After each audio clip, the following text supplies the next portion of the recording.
सोचो तुम्हारी सबसे बड़ी ताकत तुम्हारी सबसे बड़ी दुश्मन बन जाए। डैनियल पार्क की जो 2 बॉडीज हैं वो सिर्फ एक सुपर पावर नहीं हो सकती, शायद वो लोकेशम का एंड गेम है। चैप्टर 592 सिर्फ हंट फॉर वर्कर आर्क का कंटिन्यूशन नहीं है, ये पूरी सीरीज का फाइनल विलन और आइडेंटिटी का सच का ब्लूप्रिंट हो सकता है। आज हम बात करेंगे उन थ्योरीज की जो लोकेशम की दुनिया को हिला सकती है। पार्ट 1, 2 बॉडीज का असली राज। फैंस के बीच में एक थ्योरी काफी ज्यादा स्ट्रॉन्ग होती जा रही है। डैनियल के सेकंड बॉडी का कोई ओरिजिनल ओनर था, उसे लोग कह रहे हैं डैनियल प्राइम। आइडिया ये है कि सेकंड बॉडी कोई मिराकल नहीं बल्कि एक एक्सपेरिमेंट का रिजल्ट है, शायद गुड चाइल्ड प्रोजेक्ट या उससे भी ज्यादा डार्क कोई प्रोग्राम जिसका गोल था परफेक्ट फाइटर क्रिएट करना, एक ऐसी बॉडी को क्रिएट करना जो सिर्फ स्ट्रॉन्ग ना हो बल्कि हर एक फाइट को अडेप्ट कर सके। और अगर ये सही है तो डैनियल जो पावर को अभी यूज कर रहा है वो सीलिंग नहीं है, वो सिर्फ एंट्री लेवल है। Part 2, wide breaker style. Entry level power. Wide breaker style को हम अभी फाइनल फॉर्म समझ रहे हैं, पर अगर डैनियल प्राइम थ्योरी सही हुई तो वाइड ब्रेकर शायद बस एक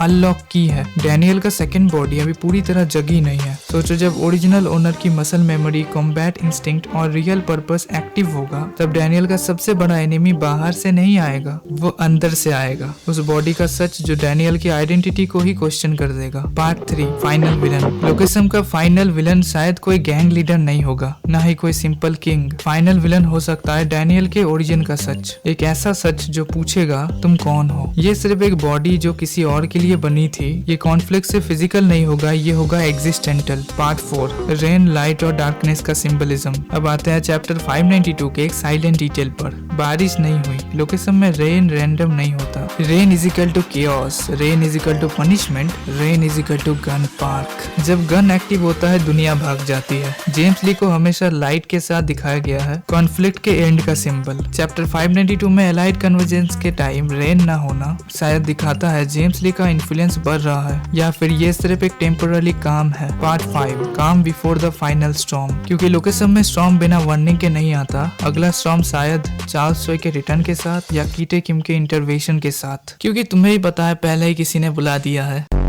अब कीटे किम को तो आना ही पड़ेगा। और जब वो आएगा रेन लुटेगी, बिट्रियल होंगे, सिस्टम कोलैप्स होंगे और इराविजिबल चेंज शुरू होगा। चैप्टर 592 एक रिमाइंडर है, लाइट जीत रही है पर डार्कनेस अभी भी जिंदा है। लोकेशम का एंड सिर्फ एक फाइट नहीं होगा, वो होगा एक सवाल, बॉडी ज्यादा पावरफुल होती है या आइडेंटिटी। और शायद डैनियल पार्क को सबसे पहले खुद से लड़ना पड़ेगा। और जाने से पहले तुम लोगों से मैं एक मानवा सजेशन देना चाहता हूँ, जज एंड एग्जीक्यूशनर पीटीजे का ही है, तुम लोग बस जाके उसके 4 चैप्टर्स को पढ़ लेना, बहुत ही प्यारी मानवा है। मैं तुम्हें शॉर्ट में बताता हूँ कहानी कैसी है। एक ऐसा सीरियल किलर जिसने बहुत लोगों की फैमिली को मार दिया मोस्ट ब्रूटल वे में, और उसी बंदे ने अपने मेन कैरेक्टर की फैमिली को उसी की आंखों के सामने मार दिया, सिर्फ उसके पापा को, क्योंकि बाकी उसकी जिंदगी में और कोई नहीं था, सिर्फ उसके पापा ही थे। और ये बंदा बन जाता है विजिलेंटी, लोगों को इंसाफ देने की कोशिश करता है, जो भी उनके साथ गलत करता है उन्हें जान से नहीं मारता, तरपाता है, उन लोगों के कष्ट को समझ पाए कि जिन लोगों को उसने परेशान किया था। और हमारा मेन कैरेक्टर इतना ज्यादा पावरफुल नहीं होता, वो मार भी खाता है लेकिन उसे एक मेंटर मिलता है जो उसे लड़ाई करना सिखाता है, और उसकी भी फैमिली को उसी बंदे ने मारा है। तुम लोग बस मेरे कहने पे इस मानवा को एक बार चेकआउट करके आओ। और तुम लोग अगर चाहते हो कि मैं इसे कवर करूं, बस कमेंट में आके ये कमेंट कर देना, वीडियो लाओ, बस मैं समझ जाऊंगा। तो ये वीडियो अगर तुम लोग को पसंद आया, लाइक शेयर और सब्सक्राइब कर देना। Peace out, bye.